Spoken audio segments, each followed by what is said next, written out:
My name is Sherry Guess, and this is the Heavily Metalled Podcast. On this podcast, I interview patients, medical professionals, and industry insiders, having important discussions regarding the all too commonly experienced but lesser identified symptoms of hypersensitivity to metals contained in implanted medical and dental hardware. These metals often cause a variety of dysfunctional immune responses, chronic pain, and other syndromes that fly under the radar of most patients and physicians. During these interviews, the patients and I discuss ideas for managing symptoms, share personal lifestyle modifications, and talk about how to advocate with and educate providers pre- and post-surgery, along with options found for implant removal and the how-to of adverse event reporting. This podcast does not give medical advice. From time to time, I may interview medical professionals that render personal opinions you can use to follow up with your individual provider. Let's roll. Hello, metalheads, and welcome to the jungle. Thank you for coming back for this edition of the Heavily Metalled Podcast. From over the pond, as they say, today we have Stacey Parkinson joining us to talk about her miraculous recovery from having hardware removed in her arm. She's going to tell us all about that. I do not know much of Stacey's story, so we're just going to jump right in. But first, Stacey, let me have you tell us who you are and a little bit about you. Talk about who you were before surgery, what you like, what your family's. Tell us about where you live and that beautiful UK accent that you have that I love so much. Thank you for inviting me on here. I'm married and have two children. I've been married for 13 years. I got pregnant quite young and had my first child at 18 and my next child at 20. So I've been a mum for a very young age. And they're now getting to that age where they're teenagers. I've never really had many hobbies myself other than being a mum. It's only just recently, the past few years, I've got a lot into hiking. I just finding being out, connecting with nature, I absolutely love. And it's something I've dragged my kids onto doing. I've just found a lot of peace with nature. I've pretty much worked all my life until recently when I've had to stop working because of this. What kind of work did you do? Well, I've done different work. For a long time, I was in retail. So the job that I'd recently done, I was actually working in a jewellery store. Obviously, buying and selling jewellery, and it was stuff like also foreign currency we were selling, and it was like loans, like cash loans for people and that sort of stuff. And where do you live in the UK? Tell us about where you live. I live in a small town called Barrow. It's lovely. It's not far from the Lake Districts, like I said. So obviously my hiking is something I do quite there. So it's like I said, a lot of greenery, waterfalls, lakes, small mountains. You really enjoy that. It's not a very big town. I'd say compared to America, you're looking about maybe 60,000. Okay, tell me what happened. Start from the beginning. You had wrist and arm hardware removed. And why don't you talk about the injury, what happened, your surgery, and just start from the beginning. Originally, there was no sort of injury or anything. It was actually, I was born with a deformity from birth. Lived with it my whole life. Didn't really know, to be honest with you, until I was a teenager and I was a bit of a dancer and I was struggling doing certain things. I had a lot of pain, just didn't really think of much because when I got with my husband and I started having a bit more pain and he was like looking at my wrists and he was like, you know, your wrists look a bit funny. And I'm thinking, what do you mean?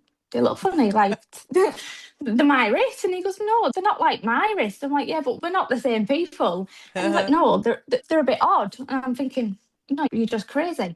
I didn't really notice much difference. And it was only because I'd then gone to a hospital appointment to be diagnosed with something completely different that the nurse there picked it up and she said, your wrists, they always look like that. And I said, yeah, my whole life.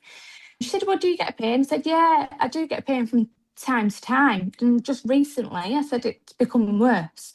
Actually, now you say that, her husband actually said, they don't look right. And she goes, no, actually, your husband's onto something. It could be something called Madelung's deformity.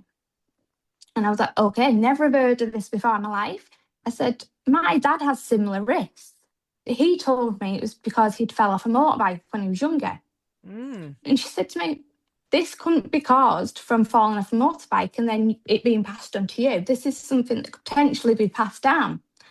And I'm like, oh, right, okay. never knew this. She sent me for all this testing, like x-rays, some scans and stuff. And it was confirmed that I had the Madelung's deformity. And she said to me, unfortunately, there's nothing I can do for you. I need to send you to an orthopaedic doctor to look into it. And she said, while we do that, we want to get you some genetic testing done, because as I thought my dad had it, she said it could potentially, like, it runs in your family and my children could have it. So that's fine. So we did that, and we were sent to an orthopaedic doctor who specialised in this. And he was like, yeah, you do have this. He said it's not very common. It's quite rare. And he said, I think it was like 1 in so many thousand people have this. And it is normally genetic, and it's normally from birth, but a lot of people do just normally live a normal life, and they maybe have a little bit of pain, but you wouldn't know.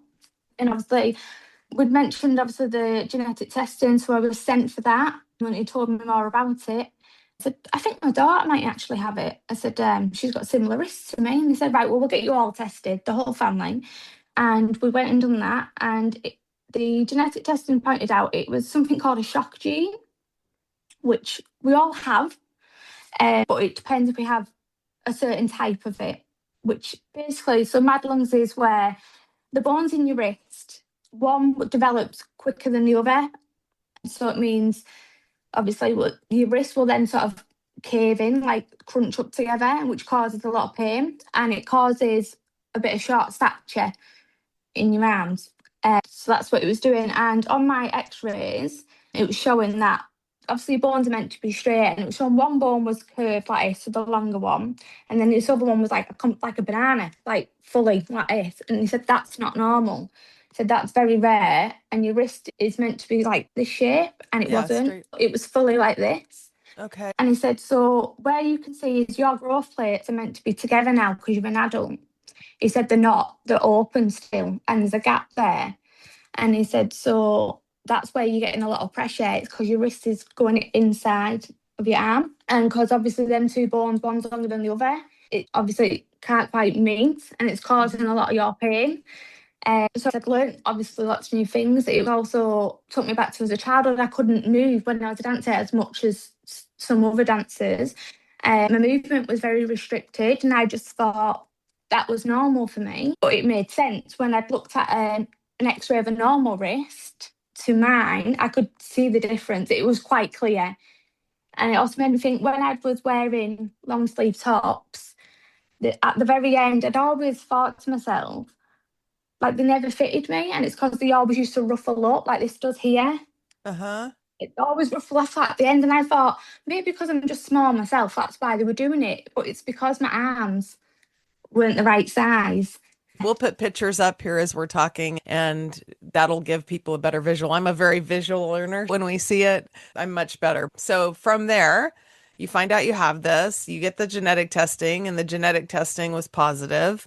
Then what? Obviously, I was having pain. We tried to then give other methods instead of surgery. So it's stuff like physio, splints to be used, steroid injections to try and help with that pain, like hot and cold compresses, medication. Yeah. It got to the point where it physically nothing was working, and the pain just got 10 times worse. And it comes to the point where, because I have it in both arms, my right arm was fine, but my left one, I couldn't physically do much with it. So I was asking my husband to help a lot. Do you know things like when you're just washing the dishes? I couldn't do that. I couldn't grip onto them to hold them to do it.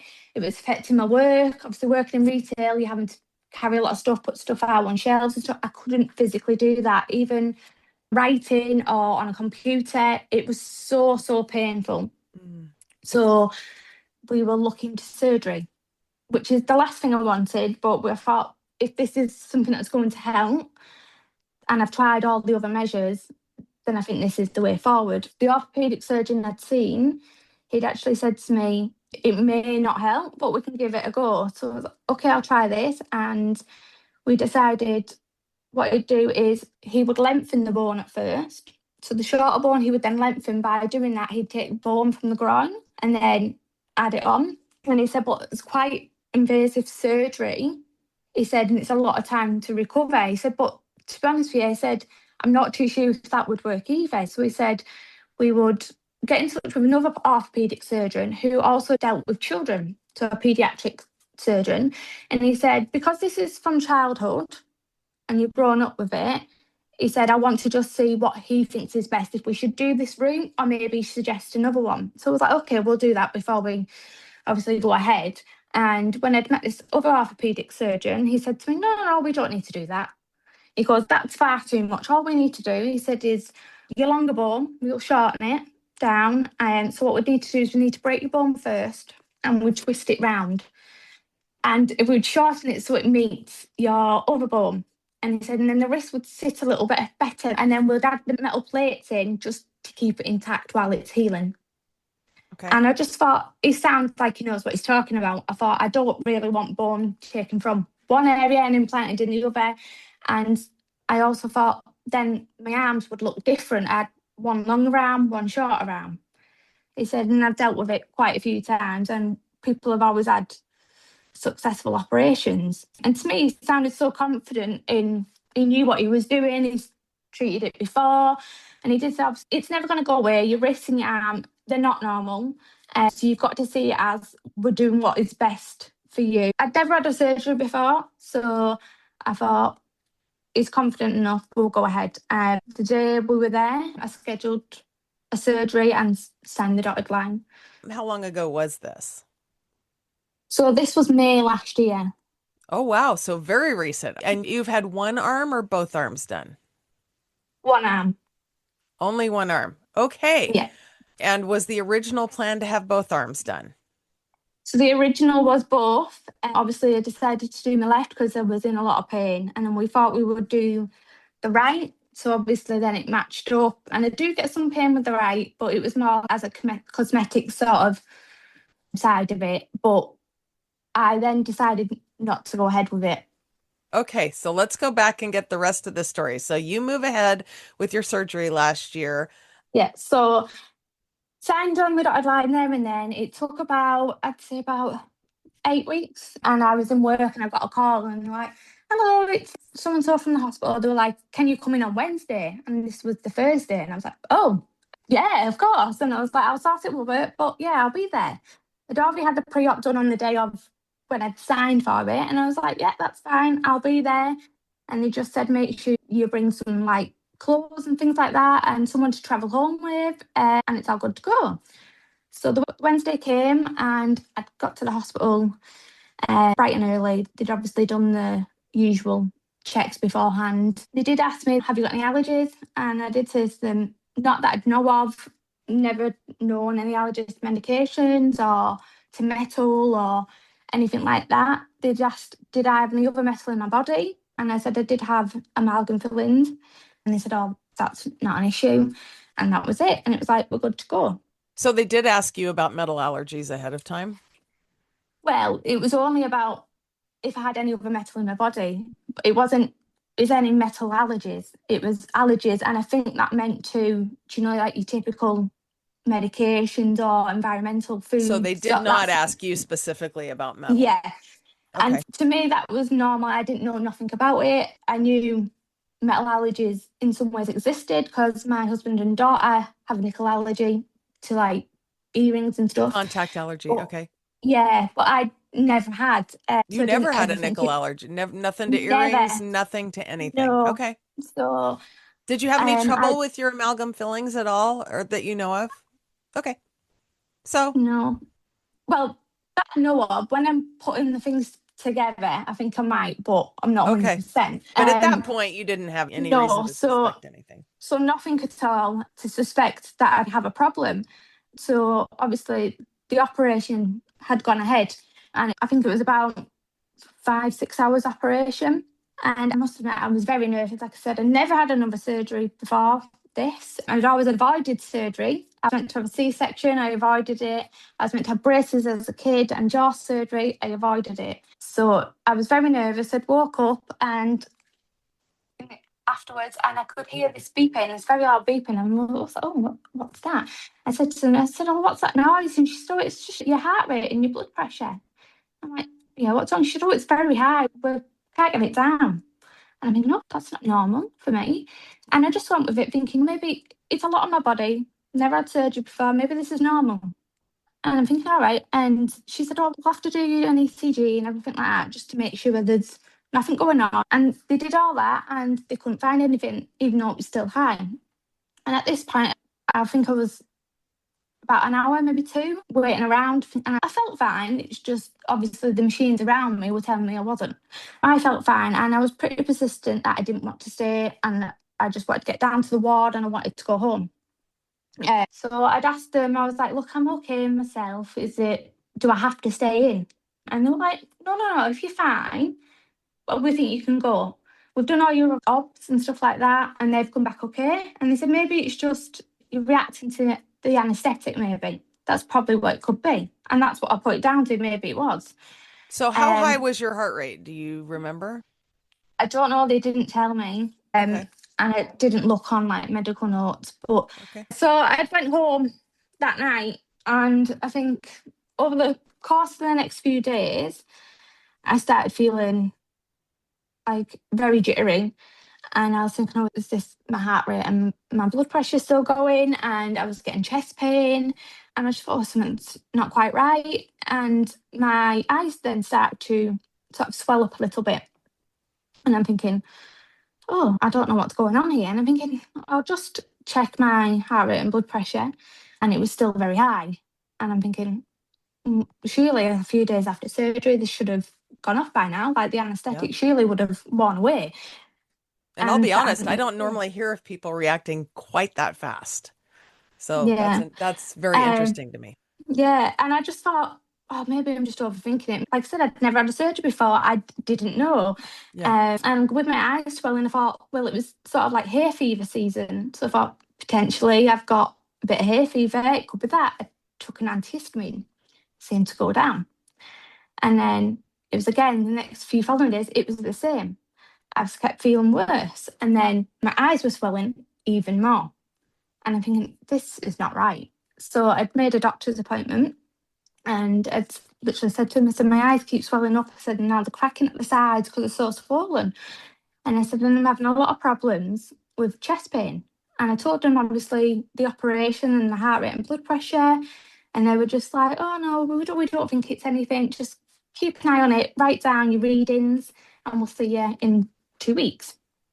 And I'm thinking, right, okay, maybe it still isn't nothing. And as in my head, I'm crazy. Yeah, I'm anxious. Yeah. I'm something, right? And then I think it went to about 2 weeks after the operation, and my eyes swelled so big. I looked unrecognisable, so big. And I said to my husband, I was like, oh my God, look at me. And he was like, oh my, I can't believe how you look. And he said, I think you could be allergic to the metal. And I'm like thinking, no, it can't be that. And I'm thinking it's got to be something else. Is it maybe some of the pain relief I'm taking? Because I was taking strong pain relief. Is it that? Is it hay fever? What's going on? So I go back to the doctors again, and they're just like, oh yeah, it's hay fever, it's fine. Just we'll give you some eye drops and some cream because my eyes were cracking. I did mention to them when I was in there, is it a coincidence that it started off the back of this? And they're like, oh yeah, it's a coincidence. It won't be that, don't worry. I'm like, right, okay. So I go home thinking these eye drops are going to help and the cream's going to work, and it didn't. And I'd only got worse, and I was getting very breathless. Couldn't talk like I'm talking to you now. I could barely put a sentence together without being really out of breath. And I thought, you know what, I'm going to phone the surgeon, and I'm just going to see if I can get hold of him and see if this is connected. He did phone me back, and he said to me, I'm not 100% sure on that. And I said, well, it's only happened since the surgery. And I said, I did think it could be hay fever at the start, but I said, I don't think it is. And he said, well, have you ever reacted to any jewellery before? Any cheap jewellery or anything like that? And I said, no. And he goes, well, it can't be then. He said, it'd be fine. As they always say, titanium, isn't it? It won't be that. And I believed him because I thought, well, he knows what he's talking about. Sure. And so I was like, okay. And he did say, well, you can come back to the hospital and I'll see you if you like in clinic. And he said, I won't turn you away, but I'll see you. And he said, other than that, in the time being, if you need to and you're struggling, go up to A&E. So I was like, right, okay. And I thought, well, I'm not going to make the journey because it was a 3-hour journey from my house. And I thought, I don't want to do that if it's something I can maybe sort out myself here. So I didn't bother seeing him. And then I think a few more days went by. I think we're probably getting to the end of May, and it was just uncontrollable. My eyes were so bad, I couldn't control them. And I'd woke up one morning, and I can only describe as like a loss of vision. I couldn't see. I'd woke up at like, I think it was 5 o'clock in the morning, and I'd opened my eyes and I was looking around the room, and I can only describe it as if you walk outside and it's very foggy and you can't see anything. It was like that in my eyes, and I couldn't see anything. And I'm looking around the room thinking, is it just the light coming through the curtains maybe? And I'm like, I wake my husband up and he goes to me, I said, is it foggy in the room? And he goes, what? I said, is it foggy? And he goes, no, I think you're seeing things. No, I can see this fog. And he said, well, why don't you have a look out the room and see if it's... And I said, oh, it's in the hallway. And then that clicked. I was like, it's my eyes. I was like, you can't just be in the room in the hallway. I was like, this is my eyes. And I said, do my eyes look okay? And he said, they look perfectly fine to me other than the swelling. And I was like, I can't see. I don't know what to do. And I did start to panic a little bit then. I thought, oh gosh, is this just how I'm going to be now forever? And in the back of my head, it was the metal, but it wasn't at the same time. And I'd made an appointment to go up to the hospital to get checked out. And when I was there, I'd mentioned the metal, and they said, no, it's probably not. You're probably looking at conjunctivitis. And I'm thinking, oh, I don't think this is conjunctivitis. So, well, could you have some antibiotics? No, you'll have to wait until you see the ophthalmologist. And this was a weekend. He said he won't be until Monday. And I'm like, oh my God, I've got to wait till Monday. So I was like, right, if that's the only appointment you've got, then I'll take it. This was a Saturday, very early morning, and it got to the Sunday and it got worse. It was like the water in my eye was like acid, and it was pouring out my eyes. It was so painful. I couldn't keep my eyes open. It was constantly closed, really tight. I just physically couldn't do anything. And I was phoning the hospital again. I was like, there's nothing we can do. You're going to have to wait. And I'm like, please, I'm just begging for something. I said, steroids, antibiotics, something, just please help me. And they're like, you're just going to have to wait. So I did, and went to my eye appointment, and they just said, oh, it's just viral conjunctivitis. And in the back of my head, I'm thinking, how can this just be conjunctivitis? Like, I've got no sort of like discharge like you normally with conjunctivitis. It was physical, like water, like acid coming out my eyes, and I couldn't see. And he said, well, your eyes, like the back of them, they look absolutely fine. There's nothing wrong with them. And I'm like thinking, well, am I going crazy? If that's what you're telling me, but I can physically feel it, am I going crazy? And he's like, it should clear up. We'll give you some strong steroids, and we'll give you some cream and eye drops and things like that. And so I went away, and I think within the first 2 days, I could see again. So it was working, and I thought, oh, maybe he's right. This is what it is. And I think by the end of that week, it pretty much cleared up, and even the skin around the eyes and everything was fine. The swelling was no more.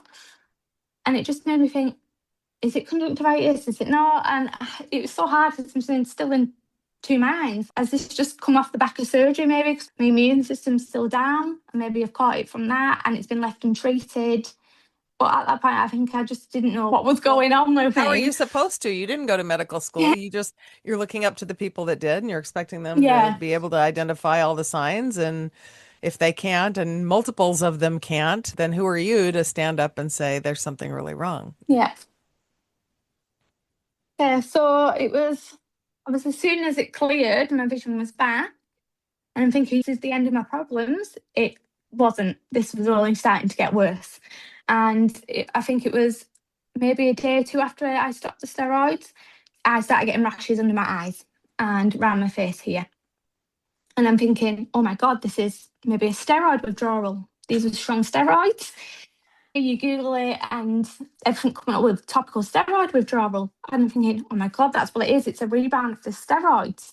And I put some cream on, wouldn't be steroid cream, just normal cream, and it went down. And this happened for maybe a good 3 weeks. So I'd wake up in the morning, be a bit red, and then throughout the day, it'd go down. And this time I was back at work, back working with jewellery, some round metals and that every day. And I can remember just waking up one morning to go to work, and my whole face had erupted. It was like right around my eyes, right around my mouth, this bright red peeling rash. And I don't know why, but I didn't connect it as this was an allergic reaction. I don't know why. I just thought this was a steroid withdrawal. Went to work as normal, thinking, I've got to. I didn't really want to go looking at that, but I've got to go to work. And I did that. And it's when I was at work, and obviously my colleagues and the people coming in, the customers were saying, oh no, that looks like an allergic reaction. I'm like, do you think? I said, I've not tried anything or whatever than usual. I said, I thought maybe it was from steroids. And said, maybe it's an allergic reaction from the steroids. And I'm like, maybe. And I wasn't 100% convinced. And I'd been in touch with my mother-in-law that day, and I'd sent her some pictures, and she was like, it's that metal, Stacey. It's definitely that metal. You've got a problem. And I'm thinking, maybe it is. My husband agreed, mother-in-law agreed. And even my kids were like, yeah, you've never had this problem. And it only seems to have been since this metal. And I'm like, they are right. And I knew they were right. But in my head, I still had this, maybe it's not. Because I'd been told, you know what I mean? Like, oh, it's just a coincidence. So I started doing my own research. And I just thought this metal was titanium. I didn't think it was anything else other than titanium, because that's what I was told. And I started Googling like allergic reactions to titanium, and it come up with, I wouldn't say a lot at the start. Maybe I was wording it a little bit wrong. And I started going onto TikTok, typing in, thinking, I'll see a video on there. And I come across a young girl who had a titanium allergy. And I was watching a video, and it was very in depth, and it went on about the MELISA testing. It went on about Dr. Scott Schroeder, and I was like, "Oh my god, this sounds like me. Like, I've got an allergy to titanium. It must be." And I messaged her, and I just said, "Oh look, I've been having these symptoms ever since." And I think this was like maybe July we're talking about now. And I messaged her, and she's like, have a look at this podcast and Dr. Scott Schroeder, and have a look at MELISA, and it'll really help you. So I'm like, okay, so I'll go and do that. I looked on the MELISA website thinking, I'm going to order a test. This is something that I really need to do. Unfortunately, wasn't one available in my area until December, and this was July. And I'm thinking, oh my God, I can't wait this long. And I thought, I'm going to go and look at Dr. Scott Schroeder. And I was listening to one of his on YouTube. And I thought, oh my God, this is so insightful. And then yours popped up. Your podcast popped up from the back of that. And I'm like, okay, I'm going to start watching this. And I can't remember which one I watched. And it was like, do you know when you have your list that comes up with all these different symptoms you can have? And I thought, this is what's wrong with me. It's this metal. So I go back to the surgeon again. And I'm like, look, this is an allergic reaction. I've got worse since this metal's been put in. And he's like, okay, we'll make an appointment. You can come and see me then, and we'll talk about it further. He didn't fully believe, this was the cause, but he was like, I'll still see you if you've got any concerns. So that's what we did. And it wasn't just me Googling stuff. I had my husband Googling stuff, and the rest of my family Googling stuff, and they were sending me it going, it's definitely this metal, you need to get it out. You've never had any problems beforehand. And he agreed, and I was like, that's what we'll do. We'll sign surgery, and we'll get this out. But that wasn't the case, and things just got worse. Okay. So I think it was. Did you get any testing before you went back to the surgeon at all? Was there any testing available? And this is a question for me. I really don't know. Is there testing available in the UK or over in Europe that is not MELISA? Can you get the orthopedic analysis test over there? No, you can't. You cannot. Okay. So it's very, very limited here. So obviously my first protocol was the MELISA testing, and obviously they said to me this was, I think, July, and they said we can't get you on until December. And obviously when you're going through something like that, you don't want to wait, do you? You want to as soon as possible. And I couldn't. And I started Googling private dermatologists that may offer this test, like MELISA. I couldn't physically find anything for it. And I was like, oh no, what am I going to do? And when I met up with the surgeon, I think I didn't get an appointment till September. And when I met up with him, I expressed my concerns about this test. And I said, have you heard of MELISA at all? And said about a test. And he said, no, not heard of them. And I said, well, it's an LTT test that will detect for metal allergies. And I said, well, how come I didn't have one of these done? He said, well, we don't normally do anything like that. before surgery. And I said, well, can I have one of these done? And he said, well, potentially, but you'd have to go put on a list for the NHS to get this done. So through our healthcare system, but he said, you're looking at a very, very long wait. So I was thinking, right, okay, that's something I will try and sort out with my doctor to do myself. And when I was there at the appointment, obviously he could see my face, he could see, do you know what I mean, the skin issues. And I'd said to him, I said, this has only been since the metal. And I said, told him about that I'd lost my vision. And I said, it's got to be all connected. I wasn't like this at all. I've never had any skin issues in my life. And he was like, I've never seen this before in the whole 25 years I've been practicing. He said, so I'm not entirely sure it is. He said, but I think it's just a skin issue.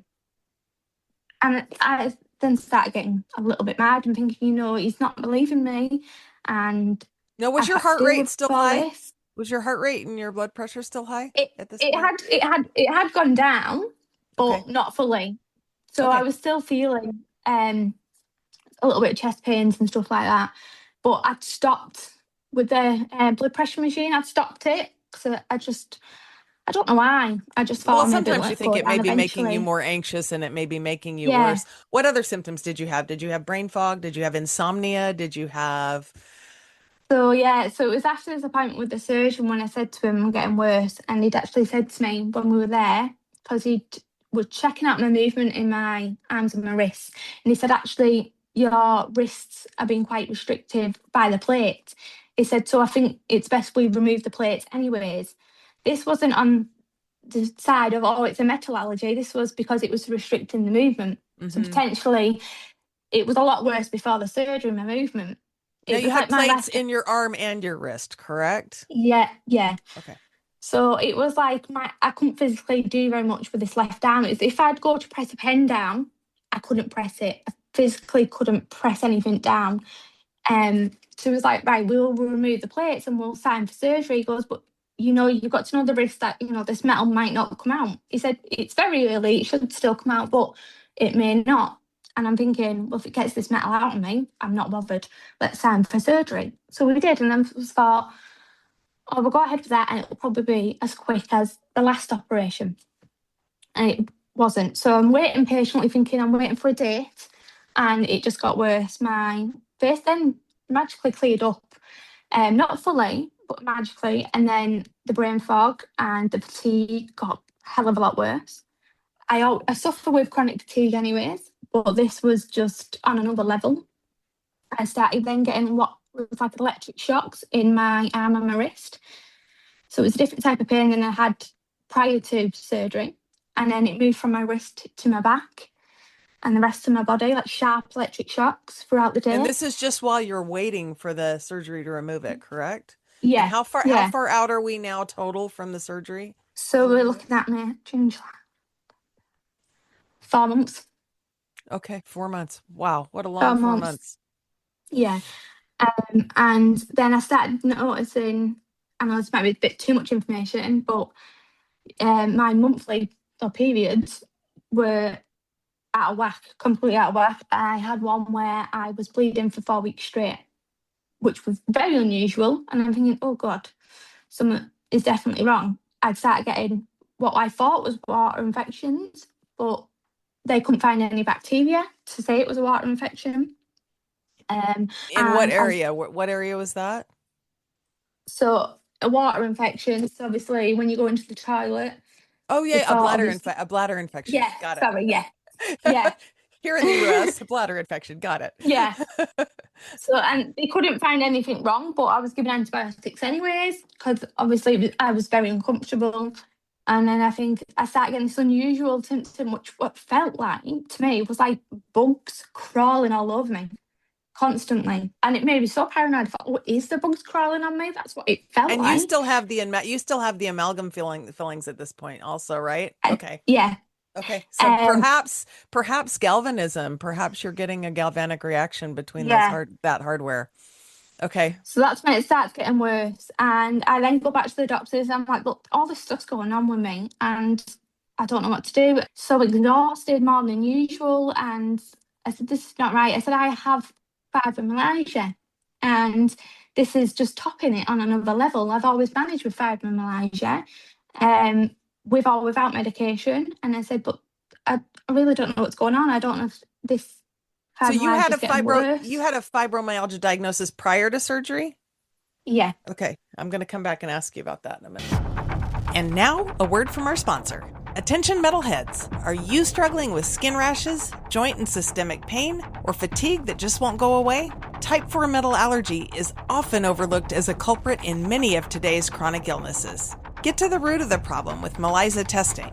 MELISA is a scientifically proven and clinically validated test that measures immune reactivity to metal allergens like nickel, cobalt, and titanium. With fast and reliable results, you can get the answers you need to find relief and live a healthier life. Don't let metal allergies control your life any longer. Visit melisa.org to learn more and schedule your test. Trust us, you'll be glad you did. MELISA, a valuable diagnostic tool in medicine. So they said, right, we'll run some tests, blood tests as usual, maybe you're low on B12. And I'm thinking, oh, yeah, maybe I am. I've not had a B12 shot for quite a long time, and they always seem to be low. And all these tests come back fine, apart from iron. And they said, no, maybe iron could be causing these symptoms. So we'll put you on some iron tablets. And I'm saying to them, and that's when my then face starts breaking out more again. It gets worse and it's back. Well, why was it? Okay, so hang on. Hold on one second. So why was it taking them so long to get you back in for your removal? I don't know. Okay. At that point, I didn't know. I thought maybe it was just, waiting game. Just NHS being slow and just whatever. Yeah, do you think with your face clearing up and then getting worse again, can you tie that into outdoor pollen seasons at all? Or did you even think about it? That's what I thought at first, but then we were coming to maybe end of September, October. This is where it starts getting colder here. Mm-hmm. And I thought, well, it can't be. It can't be. My face is getting worse because of this. And obviously I'd mentioned it to the doctor, obviously with my blood test, and she said, I need you to come in, I need to see you. And this wasn't just the typical allergic reaction rash. This was it was spotted everywhere, all over my face, my forehead. This was so unusual. And she said, it doesn't look quite right. And I'm like, I know, they keep saying this is just dermatitis or eczema looking. And this doctor said, it doesn't fit that sort of pattern. And I said, the only thing that's changed, I said, is that I've had this metal in my arm. I said, is it this metal? And she's looking at me like, maybe it is, but maybe it isn't, but not said that. And she said, well, we'll run some more tests and we'll just make sure. And she said, I'll give you some more cream and we'll see what it's like. And she said, but if it is a metal, we need to make sure it's a metal first. So we'd need to get you the test. So that means we'd get sent to a dermatologist. So you'd need to see one of them. So I'm thinking, okay, that's fine. It seems quite positive. My other tests come back for autoimmune conditions, all that sort of stuff was absolutely fine. And that they're me thinking, this is definitely this metal. And I was sent to the dermatologist and I'd asked the dermatologist, well, I didn't ask, I pretty much went in and I said, look, I'm having an allergic reaction to the metal in my arm. And I said, I've used steroids, don't want to use them again. I said, I'm just using normal creams, it's not touching it. They said, we'll offer you an immunosuppressant. And I thought, I don't want to use an immunosuppressant. I'd already Googled into this. When thought I was going through TSW, I thought, maybe it'll do the same thing. It's just going to suppress the inflammation, and once I stop, it's going to come straight back. I thought, I don't want to do that. And she said, well, what other options have we got for you? And I said, well, can I have this test? I said, it's an LTT test. And she said, oh, no, we don't do that here. You're going to need to see somebody else. And I think, right, okay. So it's more of a way to see another dermatologist. So that come round to see another dermatologist. And I said, look, I'd like this testing done. I said, I'm allergic to the metal in my arm. And he said, in your opinion. And I was like, okay. And he said, oh, boy, don't do that here. You're going to have another longer wait to be seen at a hospital for this. And he said, you probably won't get an LTT test. It'll be patch testing. And I'm thinking, okay, well, it's another test, and it might be that it shows it's a metal that I'm allergic to. And I said, well, what should I do in the time being? And he said, well, nothing. You're just going to have to wait. He said, I've got cancer patients that are waiting for appointments before you. So I was like, right, okay, I'm going to have to stick this out and wait. I started getting really frustrated because my face wasn't clearing up, and I just then started getting worse. These symptoms were just not going, and my eyes then started to swell back up, and I got quite scared. I was thinking, I'm going to lose my vision again. And I'd phoned the secretary for the surgeon and I said, look, I really need a date to get this metal out. And she said, oh, I'm really sorry, but we've got you down as routine. So routine means you're looking up to anything for a year of a wait. And I'm saying to her, I cannot wait this long. I think this was maybe October. And I said, since the minute it's been in my arm, I said, I've been reacting to it. I physically cannot wait. I said, I'm going to go end up blind. I said, I can't do that. I said, I'm not leaving the house now. I then decided I had to leave my job. Physically couldn't go into work looking the way I was and feeling the way I was. Well, and it affects you mentally as well. You start to wonder, Yeah. You start to have some thoughts that might not be so good. Yes, that was it. I went down a dark path. I wasn't physically leaving the house at all because of the way I looked. That took a toll on obviously my husband, because then obviously he's the only one working, my kids. I really didn't want to leave the house, even to just take the children to school. I was hiding my face. I physically couldn't wear any makeup at that point to hide it. So I was just staying at home. I wasn't having a life at all. And people don't realize it doesn't just look bad, it's painful. It's like yes, that was burns it. and it itches and Yeah. it's painful. It's not just a cosmetic. It would stop me from sleeping. I'd wake up constantly through the night, and then the only other option was to take antihistamines, but unfortunately they just didn't seem to work, and that's all anyone could offer me. It didn't seem to work. I tried multiple different creams thinking, oh, that's going to help. They didn't work. I was so at a loss, and that's when I thought, you know what, I'm just going to go into Googling absolutely everything that I can. And I used Google and ChatGPT to help me, and your podcasts, I was watching them all, and I was like, right, I'm 100% certain it's definitely this metal and it needs to come out. I then watched one of your podcasts where it was, I think, the adverse reporting, where you and then you can get your medical records and all this lot. So I've took note of all that, thinking this is everything I need. And I called the surgeon back up and I said, look, I'd like all these documents. I want to know what's in this metal, because I'd learned from obviously your podcast that it's not just titanium in these metals that I was told. And I'm going to find it all out, and that's what I did. And they were very reluctant to give me any information at all, and they said, your report, you have to go through our legal team to get them. And I said, then my notes, it's my reports, I would like them. And he said, no, you can't do that. He said, if you want some evidence for it, you need to ask your doctors. And I'd phoned my doctors and they said, no, we don't have anything, you need to ask the surgeon. And that was like a back and forth, constant. It was like, oh no, you can't, you have to go through it. And I got to that point, right, I'm going to do this. So I contacted the hospital, and it's called Pounds, which is where I'd made a complaint to say, look, this is my medical notes I want. And I told them I was using it for a test, which I couldn't get hold of at the time, but I thought this is the only way I may be able to get hold of them. And I said, I need to test these metals to see what's in them, because I'm potentially having an allergic reaction.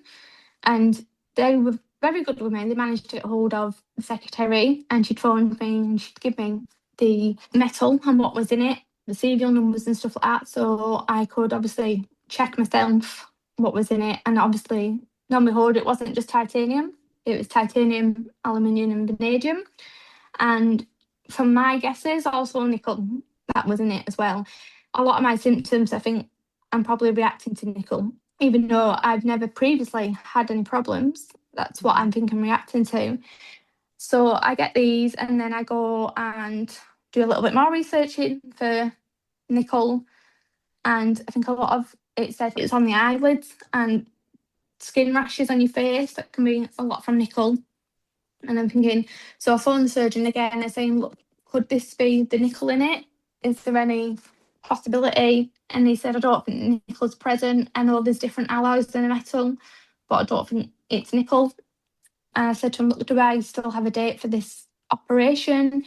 He said, I'm away. There's nothing we can do now. You just have to hold on. So this was like the end of October.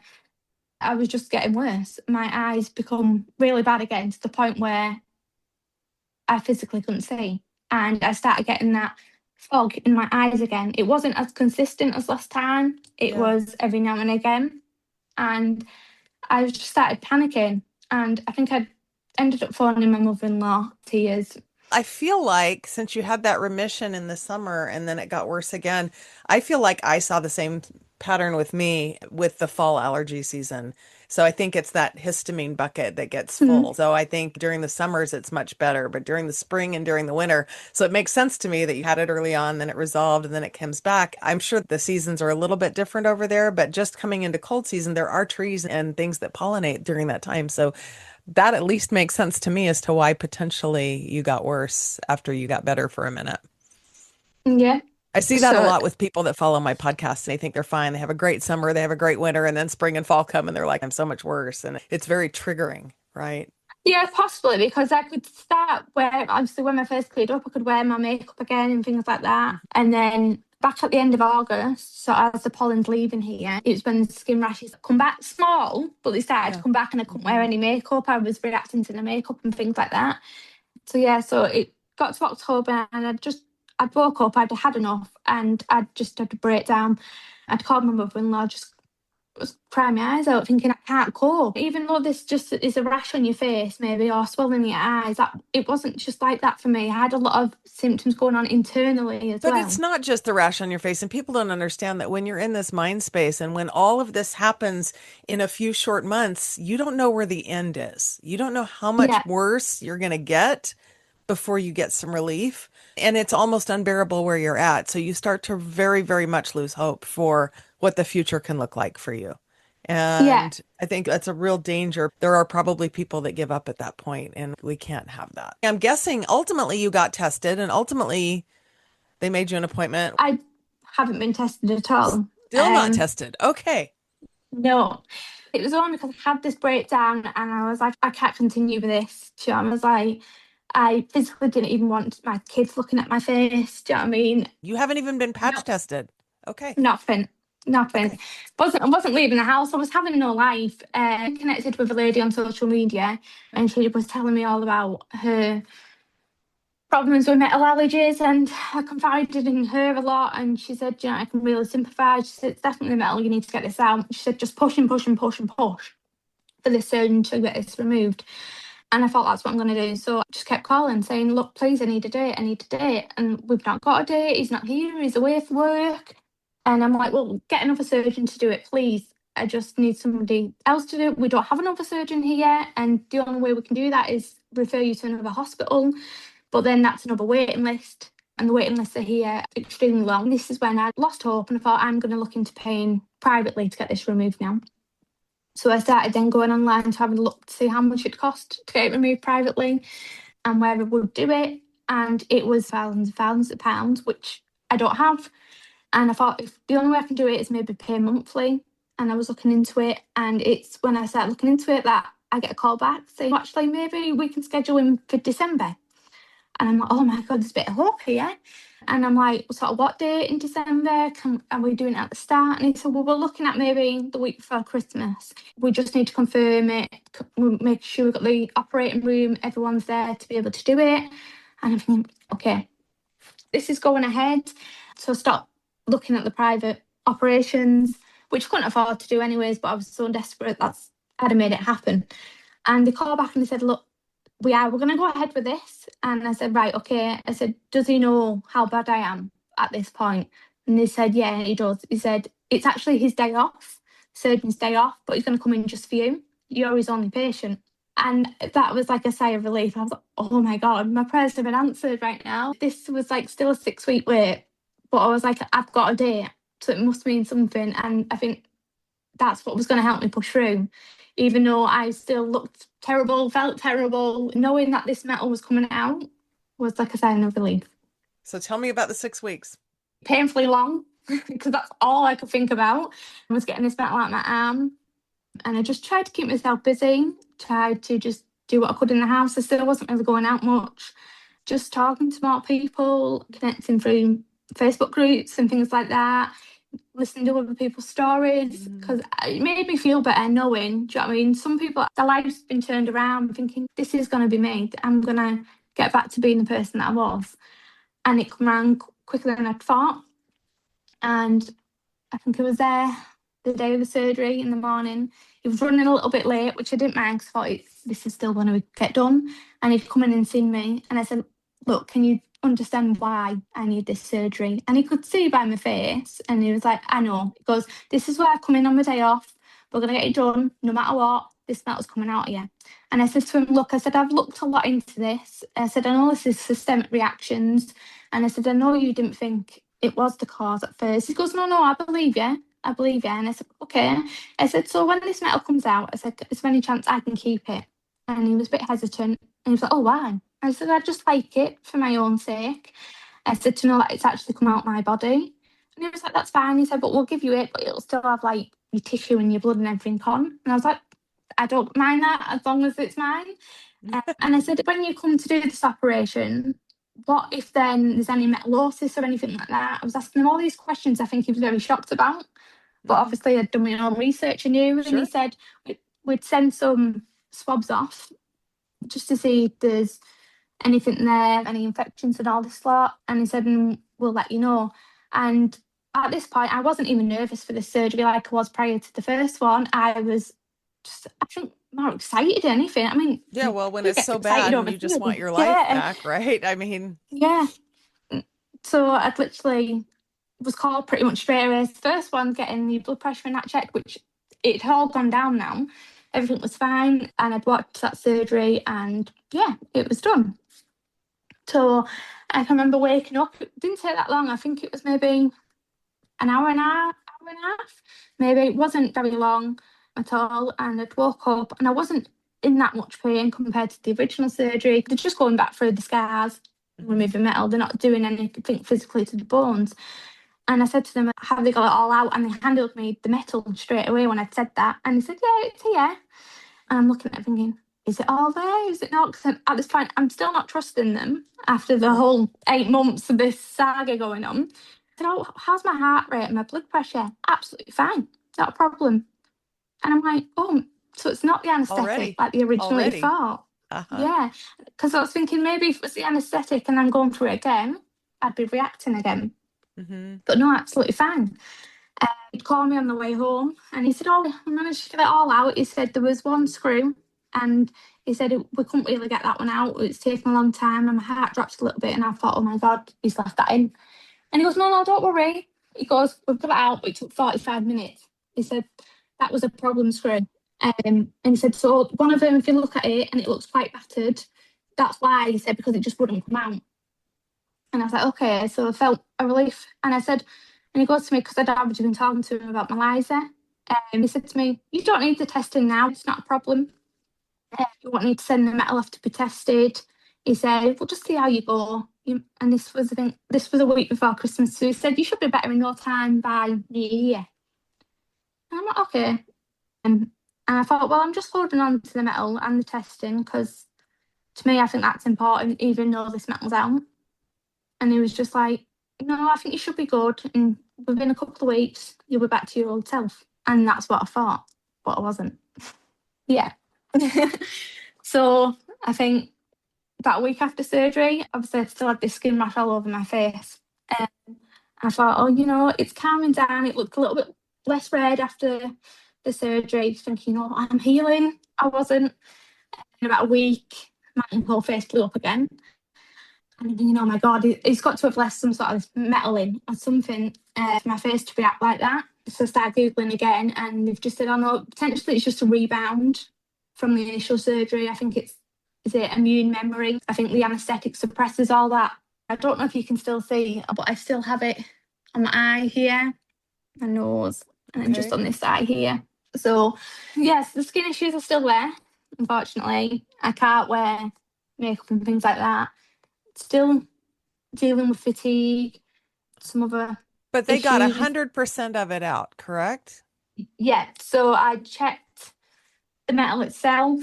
I checked prior to them removing how many screws and plates there was myself, as there was the correct ones there.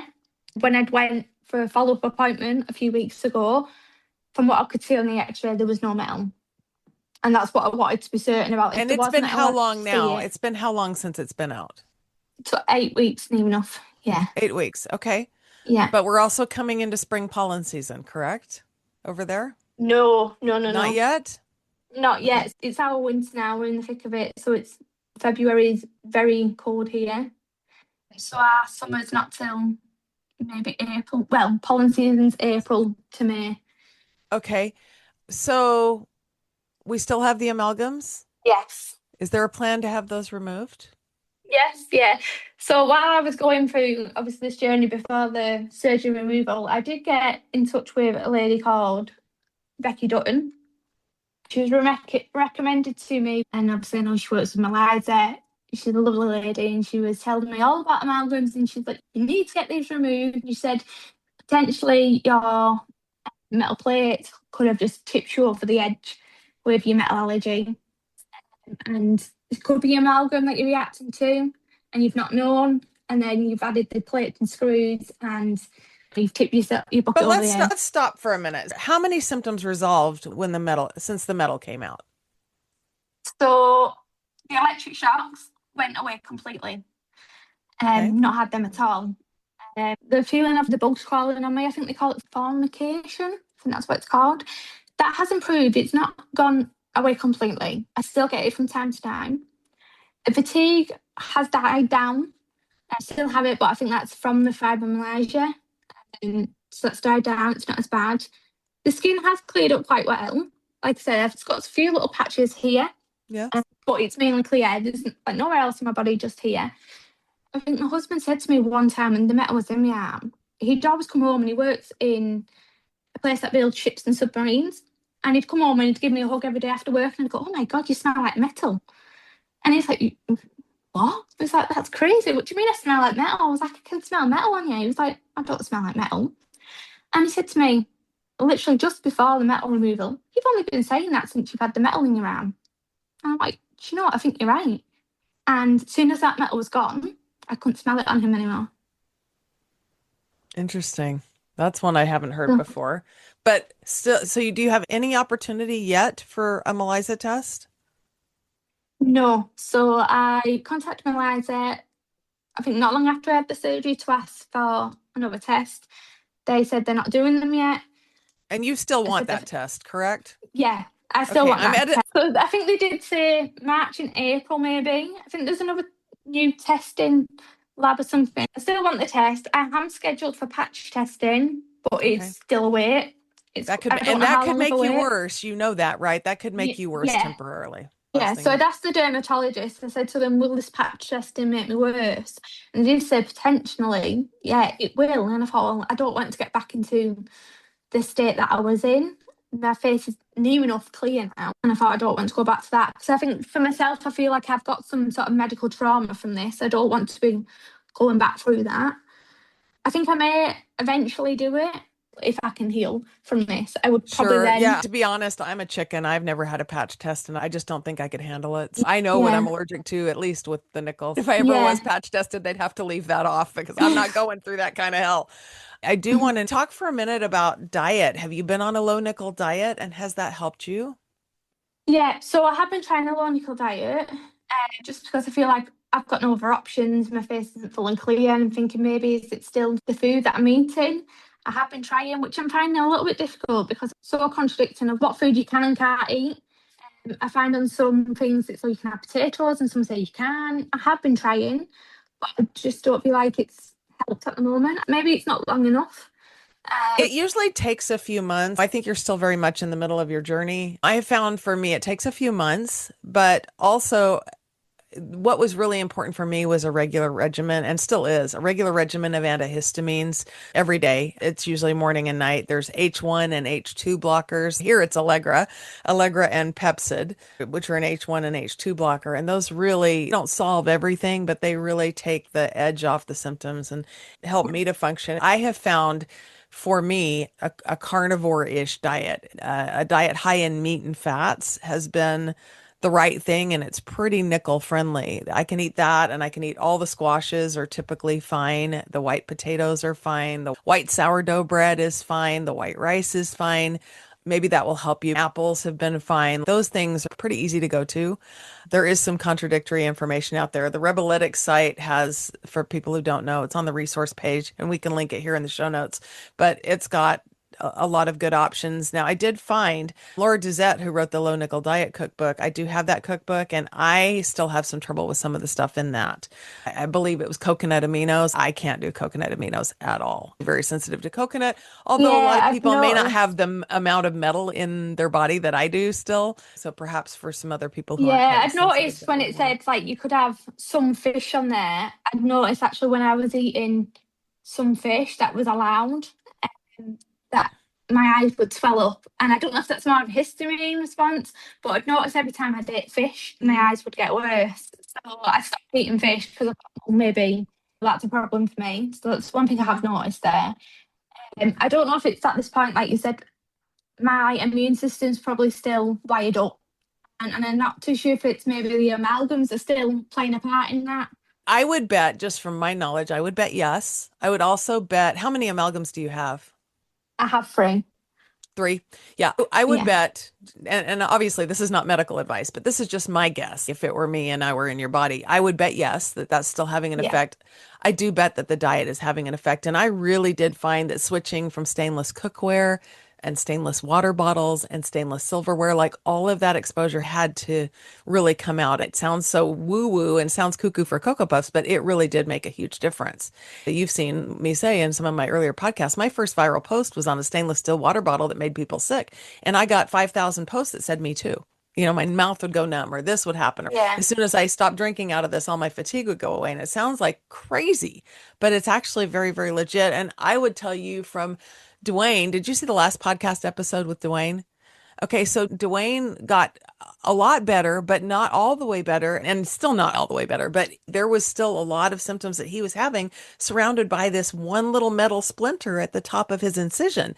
So if your surgeon said there was a screw that was really hard to get out, there was probably some metal debris that just Yeah. as a byproduct of that surgery that's still probably floating around in there. But I think what I'm hearing you say is it pulled you back from the edge. You probably got rid of 80%, maybe. Is that a fair number? Or I think so. I have to still swell up a little bit, but I think that's mainly the skin issues around it. So the rash is still on my face. I think if that was to clear up, I'd probably feel a lot more better. And then obviously, like you said, it knocks your confidence a lot. And I'm at this point now where I'm leaving the house. I've got to think there's more to life than just living inside, and it doesn't matter if anyone sees your face. I think it's like you said, I think you were wearing a brace at one point and you just had to push yourself and get out. And I'm thinking, well, I need to do that. I need to live my life. So I think once that's cleared up, I'll probably feel 10 times better in myself. I'd love to be able to put a bit of makeup on again. Um, and all that would probably make me feel better. So I plan on getting my amalgams removed. I've got an appointment at a dentist next week. One obviously that does the safe protocol to see about getting them removed. For me, I'd like to get them removed all at once, but I don't think that's safe. you can get three removed. As long as And they're then, using the right protocol, you can have three yeah, removed. right. Because I was hoping, obviously, then they're all done at once and I'm not having to go back. You definitely want to get a holistic dentist that's trained in safe mercury removal. Yeah, definitely going with that. I think it's just right now, I just need to keep a positive mindset, really, which I've been trying to do. But I think if I keep that and I know eventually I'll be back to my old self. If you've seen all my podcasts and you've seen the episodes that I've done on retraining your nervous system, you've got to do some limbic system retraining to get out of the chronic fight or flight, or maybe EMDR, which is a therapy that removes the trauma from the experience, because I think we all have some level of PTSD. I'm going through some stuff right now that is not metal related. I have some connective tissue diseases, and I've been dealing with my entire butt cheek being numb for a few days, and I'm going down the rabbit hole. I've been on the brink of tears all day, just thinking of going back to having trouble with my mobility again, perhaps being bedridden again. It may or may not happen. It may just be my pelvis is out of alignment, or it may be something. It's so important to retrain the brain and try to keep the chronic fight or flight out of our recovery, because it can create symptoms by itself. Our brains are so powerful, and it's not that things aren't going on, but it's very important when we've been through a traumatic experience like this to learn how to retrain our brain and how to get the proper therapy to get our mind in it. I really do think that's half the battle. It's our brains are that powerful. So I commend you for doing that. Sometimes we do have to fake it till we make it and just try to put ourselves in the place where we can have the positive experiences and not focus on our pain or our symptoms. I think it's really important. Yeah. And we don't realize how much we talk about our symptoms. It's like we talk about it all day, every day because they're Yeah, so. and I think I still do in some ways. I think that like the kids say something to me, and oh, I'd like a new face, but it's not going to happen. And I think, no, no, no, don't say that. I'll be back there one day, and even the kids go to me, but your face is fine. And then it snaps me back like my kids love me and they've seen me at my worst, You ha- and that looks the worst. And You I've have got a to very look at all the supportive wins. family. I mean, you can see, right? The room's not foggy. You can see the big Yeah. swelling is gone. If you have a little eczema here, I really do think the low nickel diet will make a huge difference for you if you persist over time. I think we'll have you back after your amalgams are out and we'll hear the rest of the story. I think it's okay Yeah. to not be 100%. Not everybody wakes up in the OR and has 100% remission. Now, that certainly does happen, but it's not everybody. And that doesn't mean that it didn't need to come out. I'm really excited to have you back and hear the rest of the story and hear about your test results. I'll be interested to see what they show. Dwayne was allergic to vanadium, not nickel. Yeah. You could be allergic to vanadium, not nickel. You could be allergic to Yeah. cobalt, not nickel. So it'll be interesting to hear the rest of the story, but I'm really grateful that you were able to come on and share and that you were able to continue to advocate for yourself and that you finally did get a doctor to believe you. I know you're dealing with socialized medicine and a little bit of a slower system there in the UK. Everybody in the US thinks that that's absolutely the way to go. And I know a lot of people that aren't necessarily too happy with that. Yeah, I think in some sense I was in some ways quite lucky because even though I think at first the surgeon didn't believe me, I think he knew what was going on. He knew all the evidence. Like when I said to him about systemic reactions, metallosis, and all this lot, he knew I'd gone into it and he was talking back to me. He knew all about that. And even though he said to me he'd not seen it, don't, I think he'd said there was one patient he'd seen in 25 years or something. He knew Mhm. all about that. So he knew I wasn't lying. And I think that's what made him fully believe me in the end. What did your hardware Um, look like? Was it visibly degraded or corroded, or did he see any inflammation around it when he removed it? Did he say? So to me, it doesn't look corroded or anything, other than a few screws, which look a little bit battered. But no, it doesn't look like that. He did say on the report after being discharged, it says no inflammation or anything. But when he'd phoned me on the way home, he said to me there was a little bit of inflammation. So I'm not too sure what a little bit might be. Okay. He'd said to me on a follow-up appointment, it said the swabs were clear, there was nothing there. And he just said to me, he said, I think give it 6 months. And he said, it's probably all out your system, Hmm. and you'll be good. Well, there is possibly some detox as you get further down the road, some detox protocols that you can look at doing to pull any debris out. That's probably worth looking at, infrared sauna and other modalities. I think we have a detox episode out there worth probably going back to listen to. Can you tell me just real quick, how are your wrists now? What's left? And is there an option for another surgery, perhaps without a metal implant, or are you just over it right now? So, in regards to another operation, I don't want another operation ever again, to be honest with you. My first one, and it turned me upside down. So, I think I'd be very wary of another one. And I have said to my husband, I said, if it ever comes to a life saving operation and I can't consent, that he knows the protocol, that he knows he'd have to ask if there's any metals or anything, that I wouldn't give my consent to that. I physically couldn't go through that again. It put me in such a dark place for even just a short space of time. I couldn't relive any of that. And I think if I was ever to have another metal implanted in me, I'd react again, whether it be a different type. That's why the testing Yeah, is so important, right? And even the testing's not a guarantee because once another metal's implanted, you can become allergic to that metal just from the exposure. If you already know you're sensitive, then we talk sometimes about the MRI contrast gadolinium, which is a toxic rare earth metal. yeah. And people get that injected. It's injected millions of times around the world annually, and it's retained in everybody. So Yeah. gadolinium's a problem too for the metal allergic community, even if it's a toxic metal to begin with. But if you add the allergy on top of that, then you've really compounded the issue. I know what it's like to say, I'm not sure I would ever consent to any hardware because I know what I've lived through. And that's saying a lot as to how bad the symptoms really are. Yeah. So I think regards to obviously another surgery, like my right wrist, I was potentially going to get that done. I wouldn't go ahead with that now. I think for me, if I'm in pain, I'm in pain.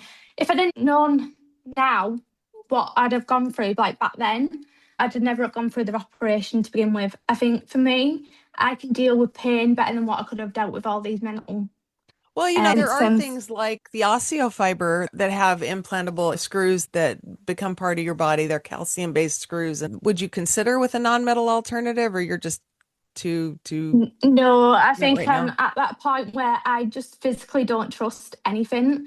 I've watched things like the Bleeding Edge documentary and all that, and I'm Yeah. thinking everything that you're putting into your body, it's not meant to be there, and everything's got to have side effects. Yeah. Even like you said, the food that we eat and stuff like that. So I don't physically think I could do that. I'm going to have to end. I thank you again for coming on to share your story. We will have you back for part 2. I'd like to hear the rest of the story. Looking forward to your MELISA test results and looking forward to hearing how you improve after your amalgams are removed. So this is officially part 1. We will have officially part 2. I have to ask you, coming on the Heavily Metal podcast, what your favorite heavy metal band and your favorite heavy metal song are. So I don't really listen to a lot of heavy metal, but I'd say if it was anyone, it'd be probably an AC/DC Highway to Hell. Well, we're on the highway Album. back from hell, but I'll take it as Yeah, ways. yeah. That All right, girl. Well, thanks for coming on. I'm going to go ahead and wrap this up by urging our followers to go ahead and go over to heavilymetal.com, sign the petition to urge providers and facilities to screen ahead of time for metal hypersensitivity, like and share the podcast because this is not rare. It's underreported, and there's a lot of people suffering like Stacey out there, and we want to be able to reach out and help them and give them reasons to hope and hang on. So thank you, Stacey, for joining me and being part of the movement to tell the medical community and the world that we're not going to take it anymore. Thank you for tuning in today. Please don't forget to follow me on social media and to like, share, and subscribe. My primary mission is reaching out to others who may be suffering from hypersensitivity reactions to metal implants and pointing them to resources that can assist with hope, help, and healing. If you know someone that suffers from a chronic illness, you might ask if they have any implanted metal hardware and if they've ever had a reaction to jewelry or metals of any kind. Might not even be on their radar. Visit us at heavilymetal.com where you can find images and documentation relating to our show today, as well as a number of valuable resources and links to assist you on your own personal healing journey. Until next time, keep on rocking.